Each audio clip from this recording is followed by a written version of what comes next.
It is time to turn the page on the drama and the conflict, the fear and division.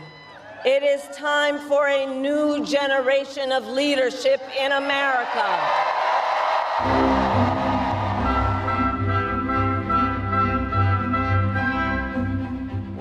Welcome to Talking Feds, a roundtable that brings together prominent former federal officials and special guests for a dynamic discussion of the most important political and legal topics of the day. I'm Harry Littman.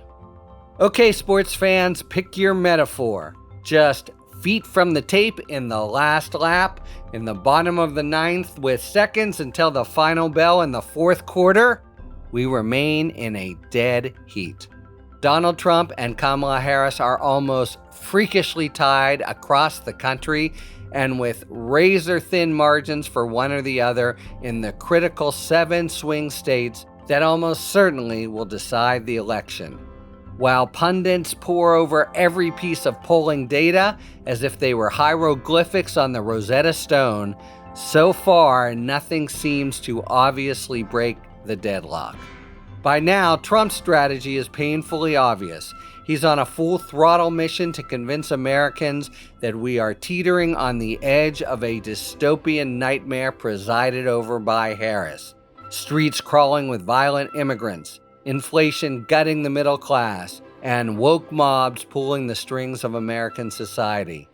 And as his shadow running mate, he's unveiled in the last 2 weeks none other than the world's richest man, Elon Musk, who's been showing up at rallies like a dutiful marionette and tossing out cash by the million to MAGA faithful. Harris is driving her campaign to the finish line with a two-pronged message. First, that Trump is a despotic tyrant who cannot be trusted with the reins of government again. Second, that she is the true champion of the middle class, while Trump is in bed with billionaires. With the race razor close, what might tip one candidate over the line remains an enigma. Even the sharpest analysts are urging caution, dismissing much of the polling data as noise. But we know that tomorrow's returns from especially North Carolina, Michigan, Wisconsin, and above all, Pennsylvania will likely put one candidate in the driver's seat, leaving the other frantically chasing improbable electoral paths to victory. And for a large segment of the country, this is no ordinary contest, but a test of the democratic experiment itself, arguably rivaled in gravity only by 1860 when we were on the precipice of a civil war. For Harris supporters, it remains galling to think that the country might be so close to returning Donald Trump to the White House. And yet, after nearly a decade of sounding alarms and pushing back against the relentless upheavals of the Trump era, they also bring a kind of weary numbness and record of hopes unrealized to the finish line. To dig deep and tell us what's happening one final time, and to begin exploring how the country might look a week or a month from now, we welcome 3 superb political thinkers, and they are David Frum, a staff writer at The Atlantic and the author of 10 books, most recently Trumpocalypse: Restoring American Democracy. He was active in Republican politics since the 1980s and served in government as speechwriter for President George W. Bush from 2001 to 2002. So good to see you back on Talking Feds, David. Thanks for joining. Thank you. Thank you. Jen Rubin, an opinion columnist for The Washington Post and an MSNBC contributor. Prior to her career in journalism, she worked as a labor law attorney for 2 decades. She is the author of the book Resistance: How Women Save Democracy from Donald Trump, a title and concept which might have new purchase in the coming week. And she's a real Talking Fed stalwart, especially down the stretch. Thanks as always for being with us, Jen. It's always fun. And Stuart Stevens, back for a second trip on Talking Feds. He's a former GOP strategist and really one of the premier in the country. He's now an advisor to the Lincoln Project, the author of 9 books, the latest being The Conspiracy to End America, 5 Ways My Old Party is driving democracy to autocracy. Very good to have you back, Stuart. Thanks again for joining. Thanks for asking me to the party. Let's begin with the big party of the week and the candidates' closing arguments. I mean, it seems to me that Trump's Madison Square Garden rally is one for the ages and of a piece with the 1939 pro-America rally in support of Adolf Hitler. You know, we've been resisting for 9 years analogies to fascism or Hitler, but Trump keeps upping the ante, and really respectable voices are now saying the F word out loud, including historian Robert Paxton, who changed on this, Trump Chief of Staff John Kelly, and Jen Rubin. So, I mean, is it fair to say that America may be on the precipice of electing a fascist? Well, I've been using the fascist word for a while now, so I'm glad everybody else caught up. We are coming as close as we have ever come to doing this. Listen, we've always had this strain in American politics. We had the do-nothings. We had the Confederacy. We had used to be Democratic Southerners. So this populist strain of really bigotry and isolationism and protectionism has always been there. But what's happened is it's captured an entire political party. And in particular, a group of people who think of themselves as white Christian nationalists who are convinced that this is a white Christian country have captured the Republican Party. And given the vagaries of our political system, one of the political parties can get very, very far.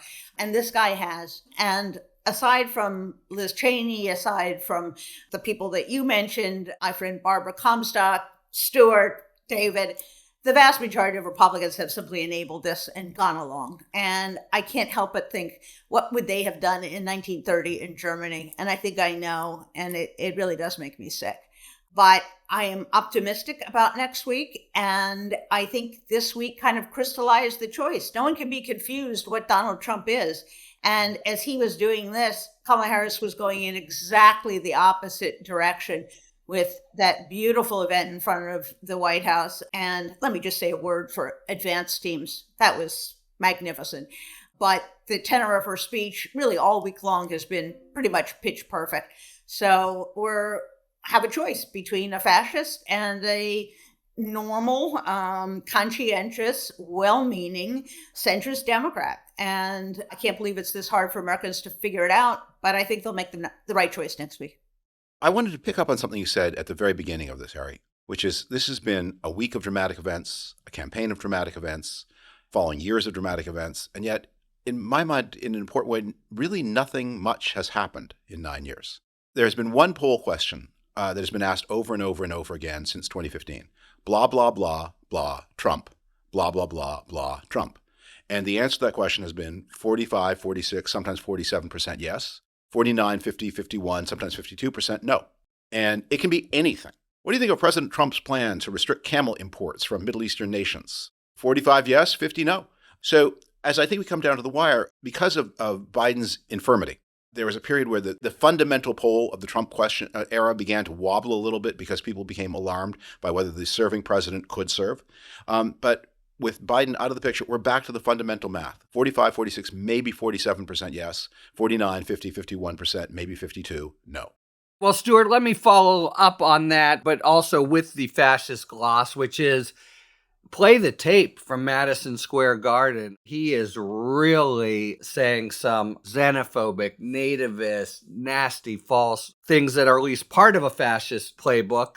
Given David's basic math, this can't be not purposeful on his part. I don't like to credit too much his notion of his strategic prowess or much less genius, but he's thinking something that in the final round, he is going all in on what feels like fascist rhetoric.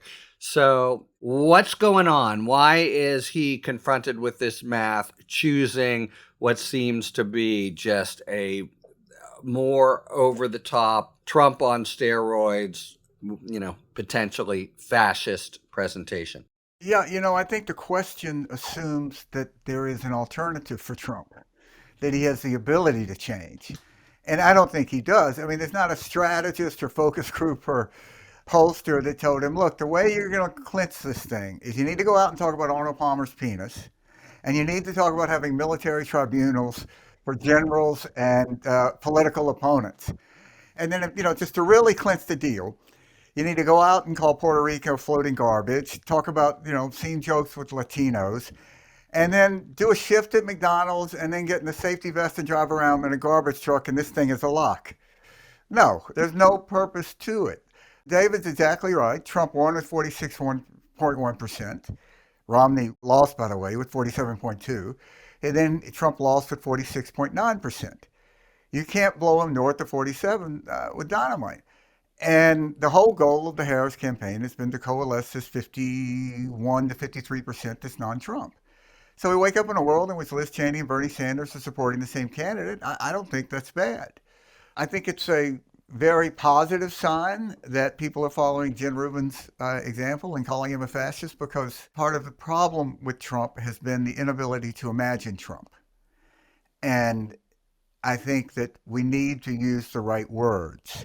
We've gone from a couple of 3 years of hesitating to call him a liar to now people in the press will call him a liar.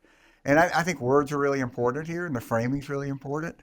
So I welcome it, and I think if there was any doubt about it, what he said today about Liz Cheney facing 9 barrels kind of clinches it. It's a really interesting way you put it. Can you just elaborate a little on the inability to imagine Trump? What do you mean by that? Well, the problem with the unimaginable is it's difficult to imagine. So, Trump, when he ran in 15 and 16, none of these Republicans could imagine him winning the nomination. Because, can we get serious here? The Republican Party is going to nominate a guy who talks about dating his own daughter in public? Look, that's just not going to happen. So they killed each other just to get one-on-one with Trump. Well, that didn't work out.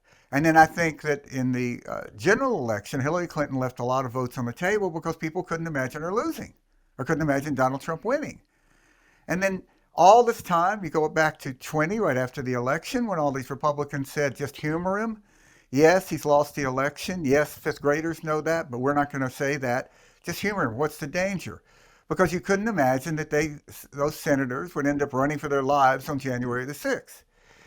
So then Mitch McConnell doesn't vote to convict, which had he done so, enough would have voted for Trump to be convicted, and we wouldn't be where we are now, because you couldn't imagine Donald Trump coming back. It's ridiculous. This is done. The guy tried to overthrow the government of the United States, but he's back. And I think that is a very human tendency that when people are not acting what the majority think is normal, you think they will revert to normalcy. We even have a language for it. They'll come to their senses. But this is Trump's normal. And I think the most disturbing thing for those of us who work in the party to grasp is Trump is popular for one reason. He's giving Republicans for what they want. They don't have to vote for Trump. They had 2 other alternatives in the primary that were non-Trump. My old client, Asa Hutchinson, and my old client, Chris Christie. They got like 9%. And if Trump loses, which I think he's going to do, Trumpism is far from going away. First of all, Donald Trump's going to run for president again. He'll announce in February if he loses. So there's no normal to go back to. I'd add something to what Stuart said. I think we make the mistake of trying to pretend the lizard brain Mr. Spock, that he's up to some grand scheme and he's playing 5-dimensional chess, and instead he's eating the checkerboard. But I will say, I think the larger party and the people around him have this theory, and we were talking about the problem with that theory, is that they can shake loose a bunch of inconsistent, occasional, younger white male voters. And by doing all this shit, he will excite them and get them to the polls. There aren't that many. They're not regular voters because they don't show up. And in doing this, he has galvanized suburban women, Republican women, old women, young women. And the gender gap was big in 2020. I think it's going to be nothing compared to what it is now. And I think the fact that Liz Cheney has further joined that and kind of given mission for a lot of Republican women, independent women, suburban women to do this is important. There is a reason why they are freaking out over this kind of funny line, which is, gals, you don't have to tell your husband who you're voting for. That absolutely freaks them out. It shakes their little male ego, which is, what he is appealing to. And they made a pretty funny ad narrated by Julie Roberts. But that's exactly it. At the risk of pissing off the people who consistently vote more than the other gender, they've been doing this crap. And they've been counting on white women because white women have always gone Republican. And I think it's changing. I think you're going to see, they may not win white women, Democrats, but I think they're going to come a lot closer. I'm interested in Stuart's prediction that Trump will declare in February. I wonder what happens if Harris does win. And not only does Harris win, but the Democrats take the House of Representatives, maybe not by a lot, but narrowly. Republicans lose the governorship of North Carolina, and Republicans lose a very winnable Senate seat in Arizona. And when the sifting is all done, that the researchers discovered that the fond hope of Republicans since the beginning of the century, which has been to make inroads in the Latino vote, was achieved. And in fact, Republicans made good inroads in the Latino vote, but that they paid for it by losing educated people, women, by the way, Latino women, because Latinos have a bigger gender gap even than whites do, and that there is a fundamental problem. That Jen's diagnosis paid off in terms of you're not going to be able to renew the Trump tax cut of 2017 if Democrats have both the presidency and the House. North Carolina is going to not be able to continue the extreme gerrymander if there is again a Democratic governor of the state of North Carolina. And that this is being paid for not just at the top of the ticket, but all the way through the ticket. I wonder if there isn't a moment where people say, not that the fever breaks, but realizing, you know what? This was a confidence trick from the beginning. That Donald Trump was never popular. This whole idea there was this mass movement behind him. Look, he's more popular than Renaissance madrigals, but he's not presidential popular. And that there was this flukish thing in 2016 where he optimized to convert a 2-point deficit in the popular vote into an electoral college win. And ever since then, Republicans have been paying for it. Paid in 2018, paid in the House in 2018, paid the presidency in 2020, the Senate in 2021, up and down the ballot, 4 state chambers in 2022, and now a very bad election in 24. If any of that happens, I don't know if it's a fever breaking so much as realizing, you know what, this is a bad bargain. It doesn't work.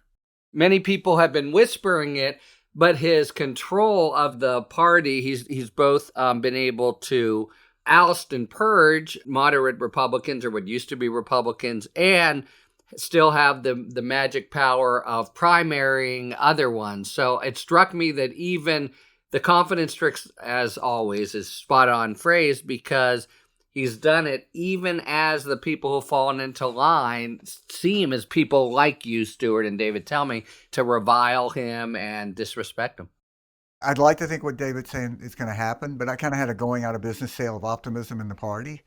I think the conclusion they're going to come to is that Donald Trump was a flawed messenger. It's going to be DeSantis' approach. He's a flawed messenger. And what was DeSantis' ideological take?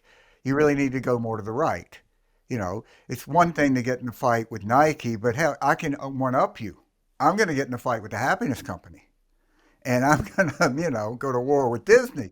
So I think looming over all of this is demographics. Trump's coalition was 85% white and 20. It's going to be probably the same this time. When we were working for Bush, David Nod, 60% of the country was non-college educated whites. It's now 39%, the fastest declining demographic in America. And it's the only demographic of any size that Trump wins.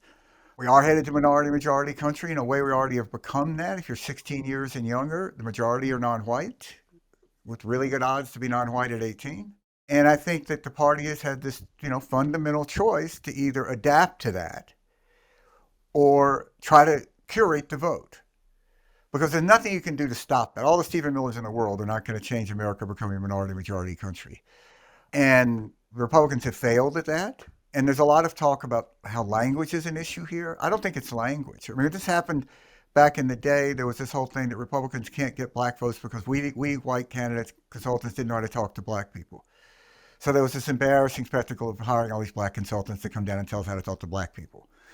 And of course, it didn't make any difference. The problem wasn't that black people didn't understand Republicans. The problem was that they did.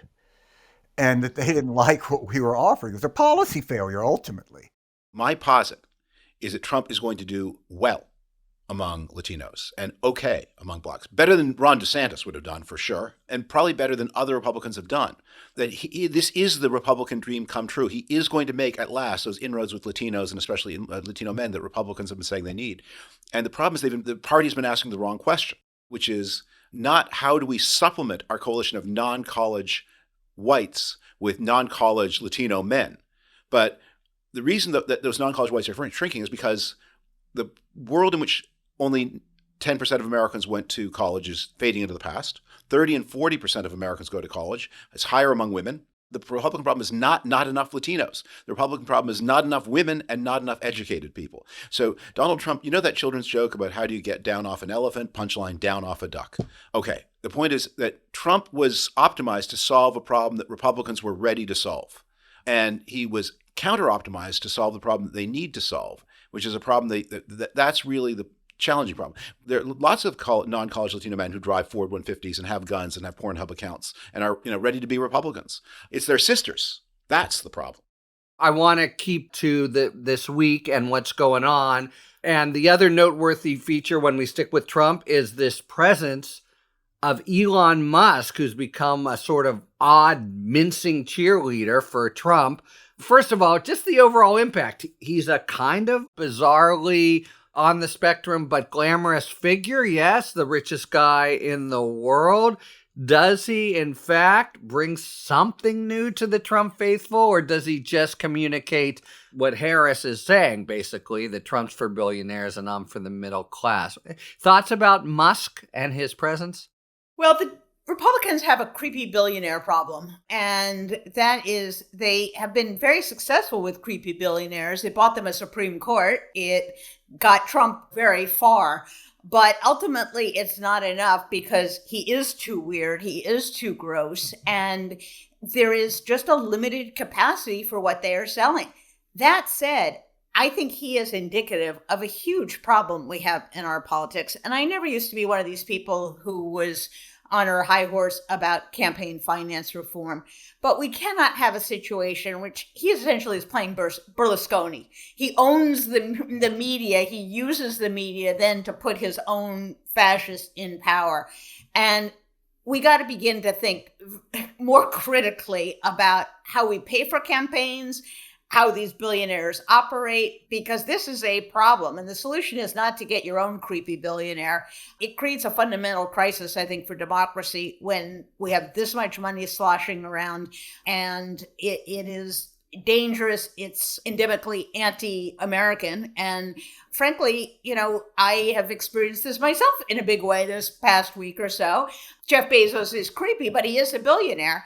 And I think when you have billionaires who are creating, these enormous amounts of wealth, and then they purchase what used to be enormously important media operations, that's a problem. And I don't know if it can be solved with antitrust. I don't know if it can be solved with enforcement of our immigration rules, which apparently we missed with Elon Musk, which was the great irony.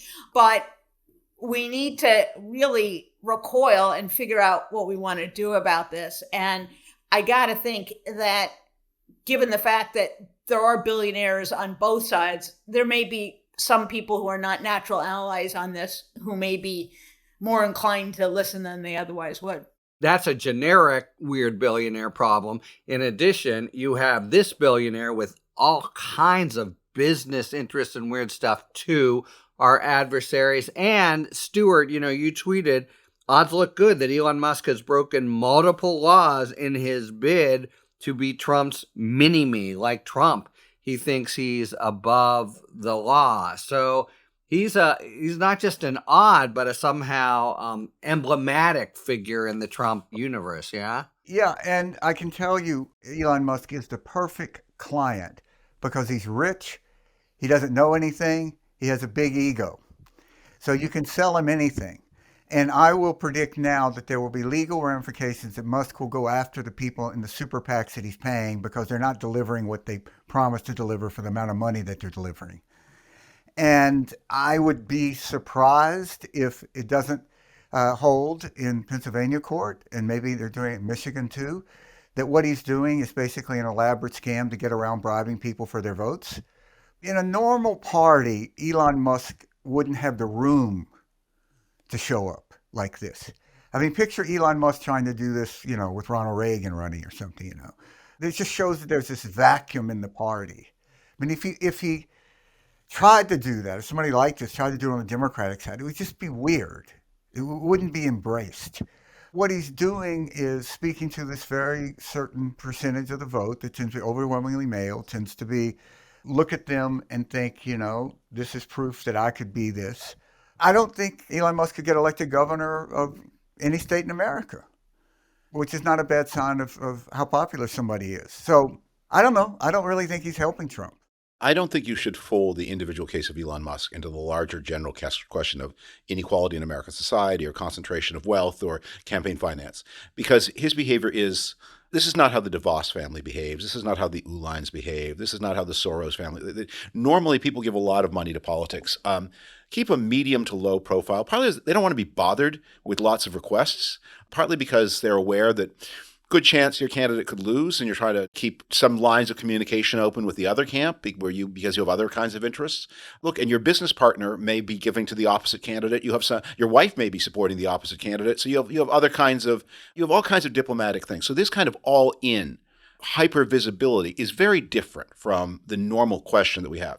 And I think we need to be paying a lot less attention to the questions of wealth raised by Elon Musk and a lot more to the very specific national security problems, which is this is a person with ever more publicly revealed improper connections to adversarial foreign powers, who's a major government contractor, who's got this dubious legal claim to American citizenship, which is his basis for being a government contractor is to be an American citizen, and he acquired that in a way that seems to be illegal, something that would, if he were anybody else, would cause for his naturalization to be revoked, and he might face deportation.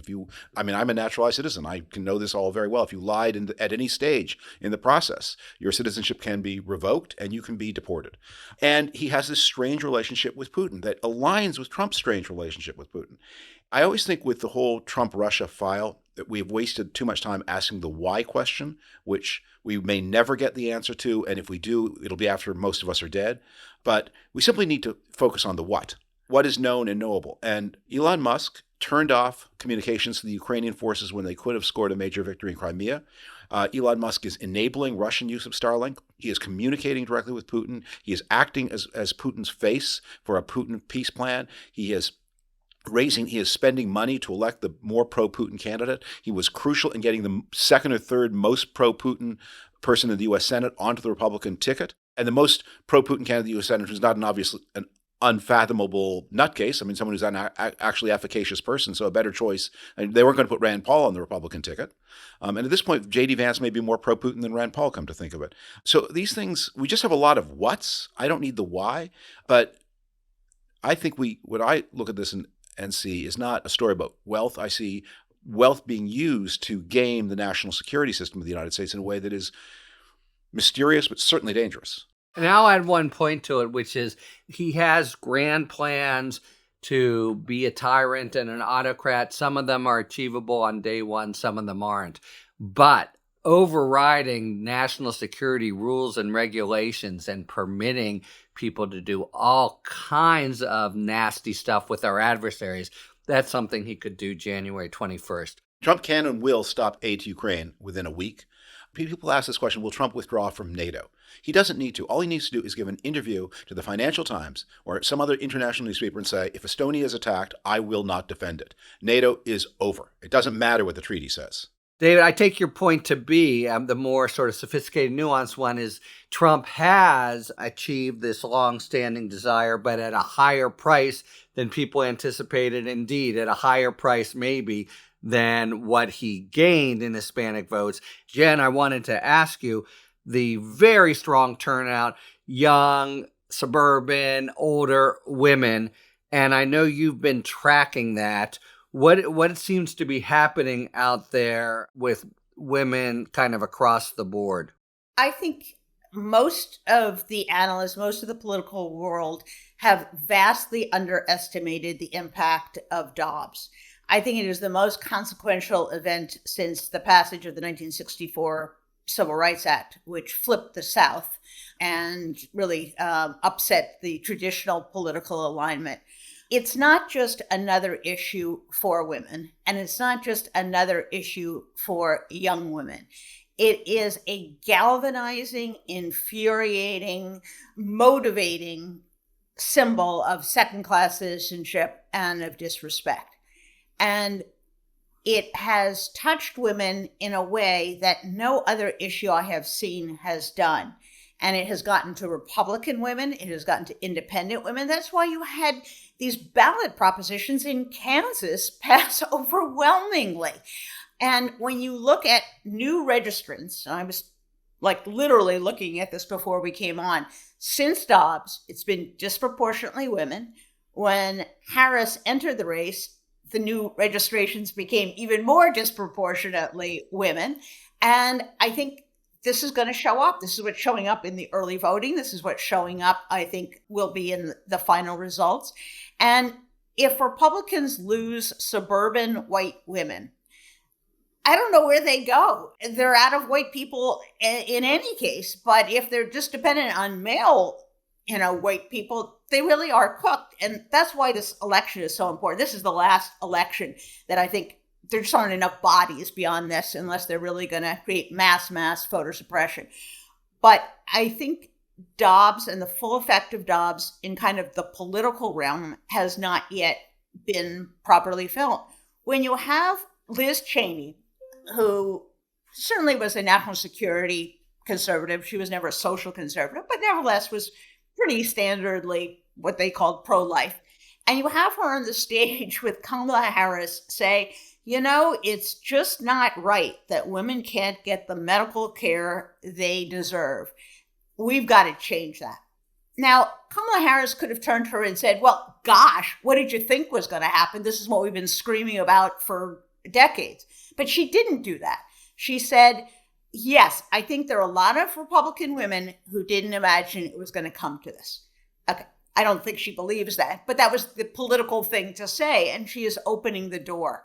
And when you get Liz Cheney and Kamala Harris on the same side of an abortion issue, something is going on.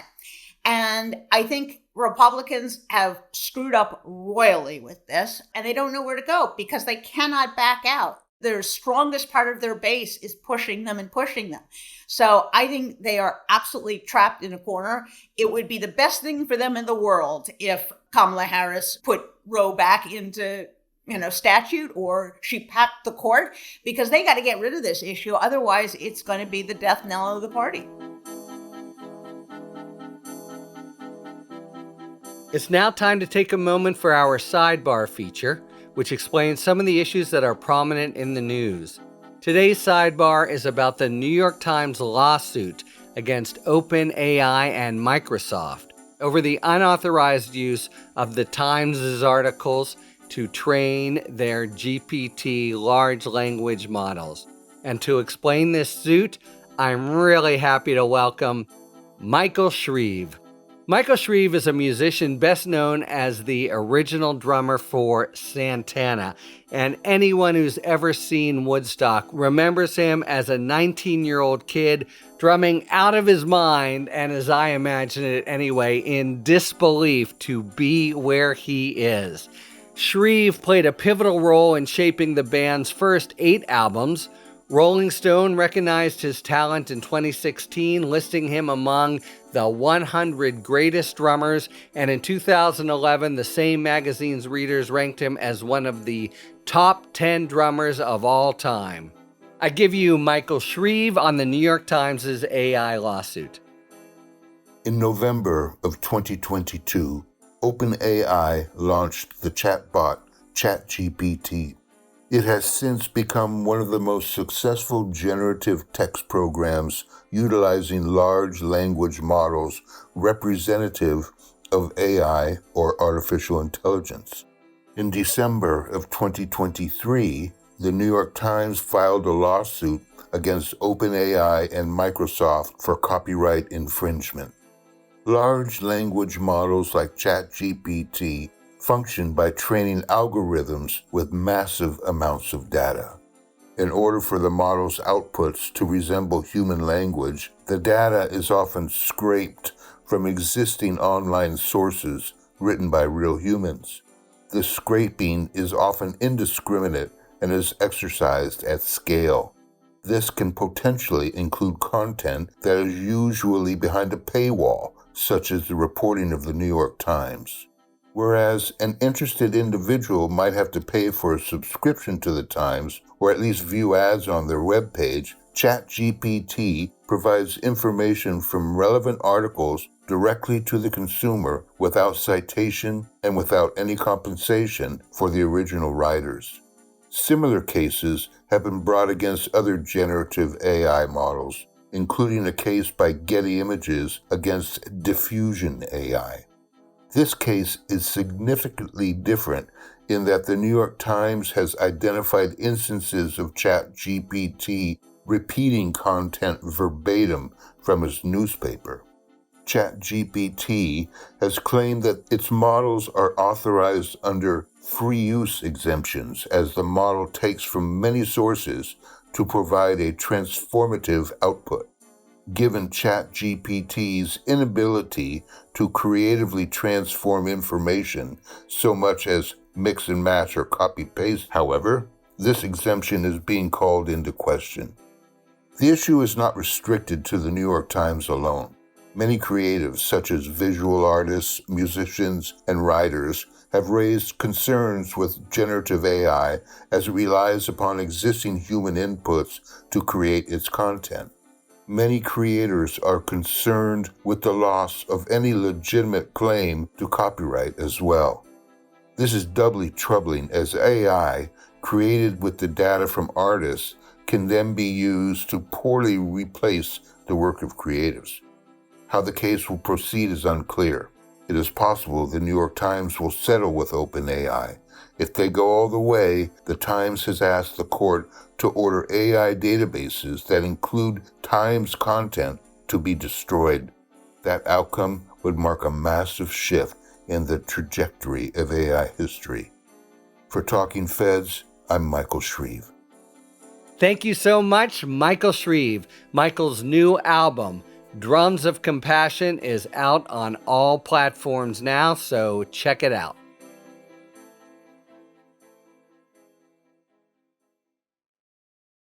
All right, it is now time for a spirited debate brought to you by our sponsor, Total Wine and More.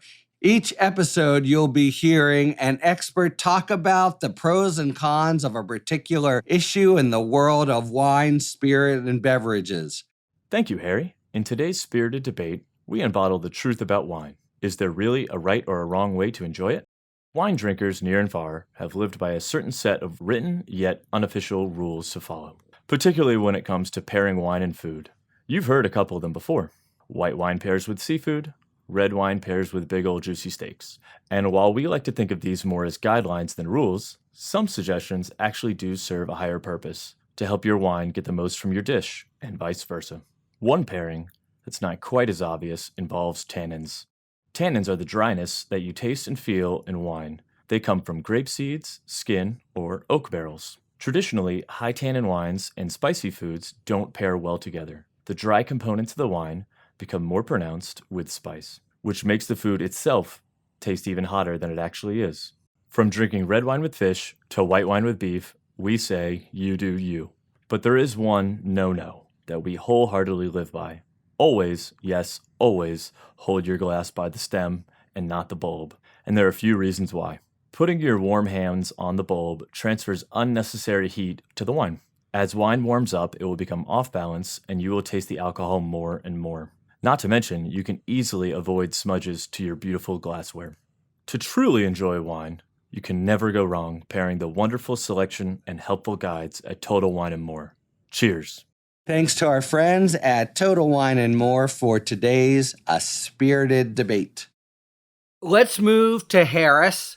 And Stuart, let me start with you because you suggested in a recent interview that she's running, I think you called it the best presidential campaign ever.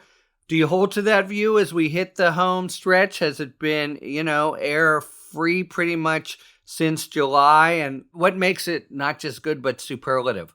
Well, I'm not really an expert like on George Washington's campaign or Thomas Jefferson's. It was more like the most in modern genre of what campaigns, say, post-Kennedy era. Look, I think something very interesting that is coming into play here. If you go back to 2000, I think it's fair to say the Bush campaign, led by Karl Rove, put together the best Republican political consultants that were available at the market. And I think that the Bush campaign was a better campaign than the Gore campaign. And Gore campaign sort of faltering around, et cetera. And they've been pretty equal. But when you have Trump now for 10 years dominating the Republican Party, no good consultant, for the most part, want to work for him. So it's like a training ground that for 10 years has been lost. So the bench of really excellent political operatives that the Democrats have developed is much stronger than what the Republicans have that are accessible at least to Trump.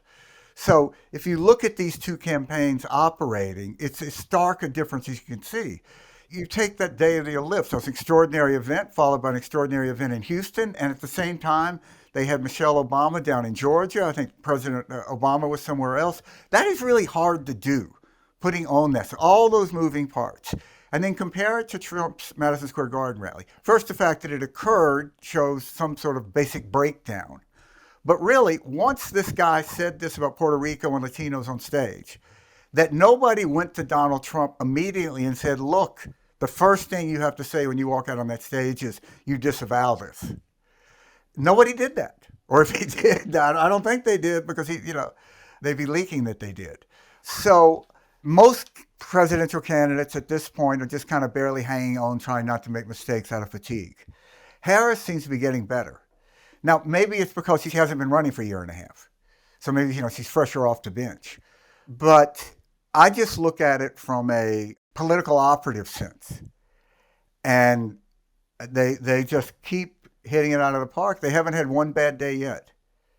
And that is really, really hard to do.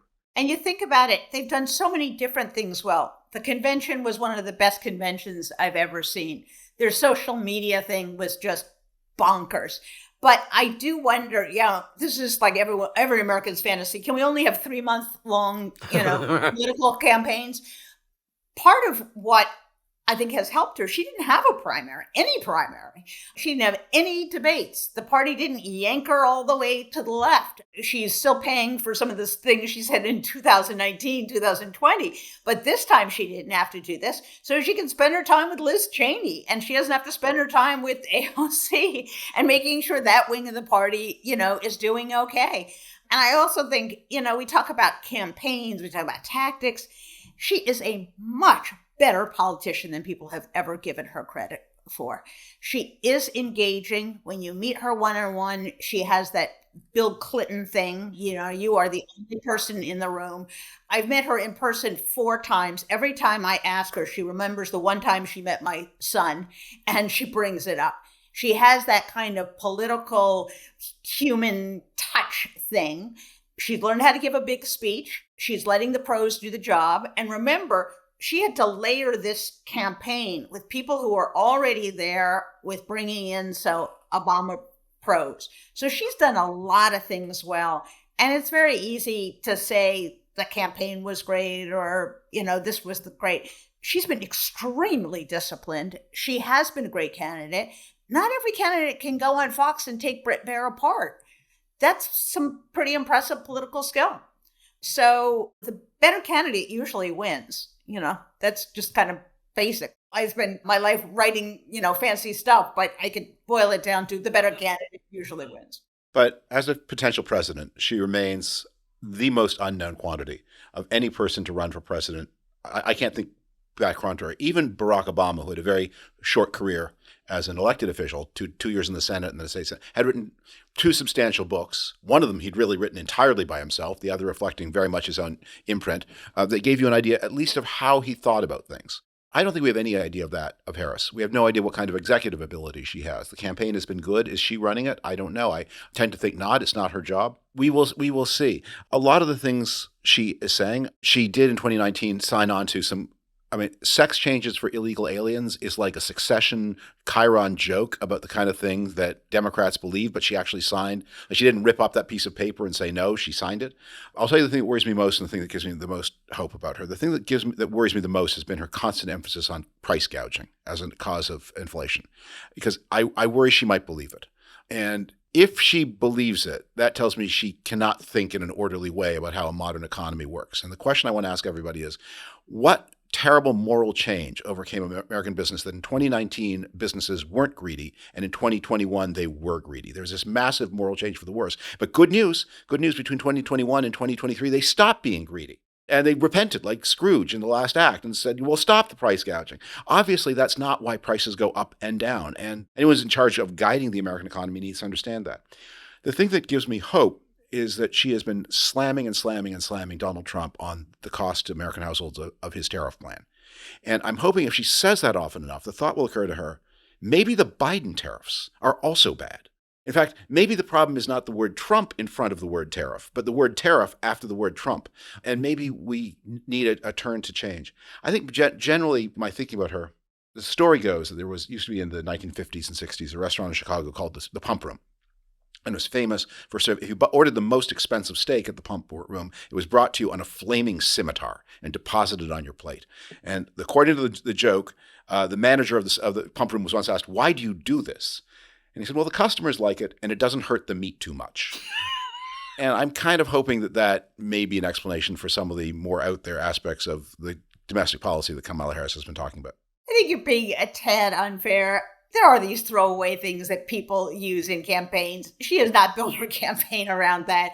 If you want to know what she thinks, what kind of motivates her, I think it's a pretty well thought out industrial policy, which is what Biden came up with.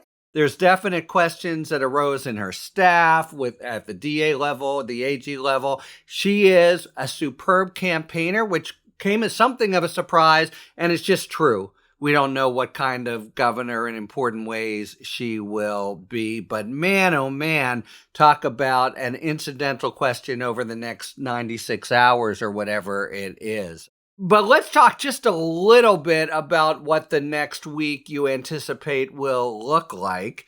By a lot of measures, even if things go well, it'll be up in the air for a few days after Tuesday. But everyone is girding for tremendous fight, some combination of kind of 2000 shit show of litigation and Trump's actual insurrectionist tendencies and undermining things. You wrote, Jen, that's why I want to start with you and then get David and Stuart's just instincts here. Obviously, we're not neither fortune tellers nor expert at these particular questions, but you think that the system will hold, that Trump and his allies won't be able to reverse a Trump defeat. What makes you feel that way? There's a couple caveats. First of all, that it's a similar situation to 2020. In other words, you can't just knock out one state and it's not just a few hundred votes. If it's Bush v. Gore, we're cooked, because I do not trust the Supreme Court as far as... Meaning a single state. A single state and 500 votes, then we're really screwed. But if it's a similar situation with multiple states, we're in a much better legal position than we were before. The amended ECA helps. The litigation team on the Democratic side is much better prepared. Republicans have screwed up the illegal voting thing because they've done their own and found like 20 people in Georgia. So when push comes to shove, they will be able to file suits but not carry through on them. And this is the other caveat, if we have at least a Democratic House, which I think we will if Kamala Harris wins, then Mr. Johnson's secret plan or whatever the hell he's promising, is not going to help. There's also, Harry, you and I have been through many a legal call and seminar now that the threat of decertification is not a real threat, or certification, refusing to certify a state. That in every state you have a mandamus position. When it's been tried, people have been criminally prosecuted. And there's an argument, certainly under state law, but even under the ECA, that the governor can certify anyway, even if some local yokel holds out. So I think we're in a better position than we were, but I think we're going to be in exactly the same position. I think we're going to have 100 lawsuits. I think he's going to claim it was rigged. I think half the country will not accept the results of the election. That's the world we're in. And he can't operate any differently.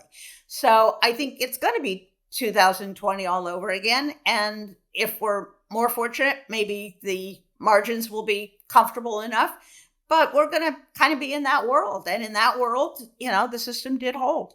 I think there's one difference in 2020, and it's a message that I hope will be pounded home to many people who need to hear it over the next few days, which is the American system of justice has found it very difficult to hold Donald Trump to account for his crimes on January 6th.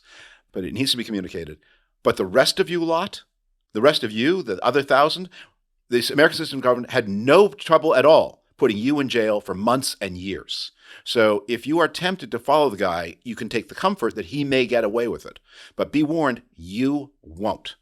So govern yourself accordingly. Ken Chesbro. Oh, and everyone else.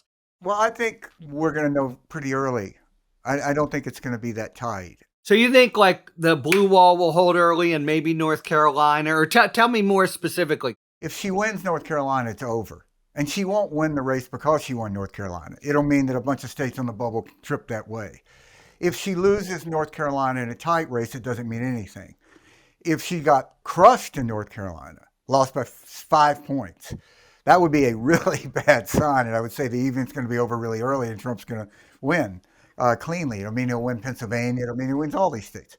But I think that this is going to be decided pretty early. I mean, I think that the blue wall is going to hold. The blue wall being Pennsylvania, Michigan, and Wisconsin. And by the way, North Carolina reports early. Yeah, that's why North Carolina is so important, because if North Carolina comes in for Harris, it's going to take a lot of air out of the balloon. But I think Elon Musk and Donald Trump are never going to accept defeat. And my horror show has been the breaching of a counting center. So if you're in Detroit and they got inside a counting center in Detroit and took baseball bats to the machines, what do you do about that? How do you certify that? How do you have a revote? How do you I just don't know. And I assume there probably are mechanisms in the law for that. But it's a very troubling concern, because I think that their efforts would be just to slow the certification process, to sort of let anything, see what happens. Any day you haven't lost then means you're winning. So I think there's a lot of really dangerous people out there, and I think Trump is more dangerous now. It's a very volatile period, and I think it's going to be a very dangerous period between election night and January 20th. I don't have any fear that there won't be certification or that Harris won't be the next president if she wins. The only way that would stop is if Republicans this time, instead of saying, let's humor him, which ended up, the same people that said that ended up running for their lives on January 6th, if they came out and did the extraordinary thing of congratulating the winner of the President of the United States in an election in America. Maybe they would. I'm not hopeful. And I just want to add this. We are much, much more prepared, and certainly on the lawyer side. But remember, we're taking a system that only 4 years ago, the basic staffing was, nice 75-year-olds doing their civic duty, and you can make trouble kind of anywhere, even in pro-Trump counties. And so it's just an insoluble problem given this kind of violence of the on-the-ground supporters, because the consequences of screwing up with individual counties can be grave. So I guess I'm a little bit in between. I think certainly certification, especially under the new law, should be okay. But the question is, what will the counting period look like, particularly if, Wednesday comes and they're still counting in Pennsylvania, which seems, and things seem open-ended. But knock on wood. Okay, man, many months have brought us just to this point. So our last few words before the election, we end with a minute on Talking Five, where we take a question from a listener and each of us has to answer in 5 words or fewer. Trump has done his McDonald's shift and his garbage truck thing. So the question is, what is Donald Trump's next blue-collar stunt in 5 words or fewer? Washing the decks on a ship to Saudi Arabia. Mine is salesman at Victoria's Secret store. Operating the shared stove in Elon Musk's cell. Yeah, boy, Stuart gave me new ideas, but I don't think I can do it on the spot. So I'll just stay with carnival barker, snake oil salesman. Thank you so much, David, Stuart, Jen, and everyone. Hold your breath and hope for good things all around to every American, save perhaps one or two. Thank you so much, David, Jen, and Stuart. And thank you very much, listeners, for tuning in to Talking Feds. If you like what you've heard, please tell a friend to subscribe to us on Apple Podcasts or wherever they get their podcasts. And please take a moment to rate and review this podcast. You can also subscribe to us on YouTube, where we are posting full episodes, talking books, and bonus video content. You can follow us on Twitter at TalkingFedsPod, and you can look to see our latest offerings on Patreon. Talking Feds remains a completely independent production. We just this week were very pleased to be awarded a Signal Silver Award for News and Politics, the only podcast among the winners that is 100% independent. So if you like the work we do and are inclined to support the show, joining our Patreon is the best way to do it. Thanks for tuning in, and don't worry, as long as you need answers, the Feds will keep talking. Talking Feds is produced by Catherine Devine, associate producer Gabriella Glick, sound engineering by Matt McArdle, Rosie Don Griffin, David Lieberman, Hamza Mahadranathan, Emma Maynard, and Hallie Necker are our contributing writers. Production assistance by Akshaj Turbailu, Genesis Magpayo, and Sebastian Navarro. Thanks so much to drummer and percussionist extraordinaire Michael Shreve for explaining the New York Times AI lawsuit. Our music, as ever, is by the amazing Philip Glass. Talking Feds is a production of Dolito LLC. I'm Harry Littman. Talk to you next week from a different world, one way or another.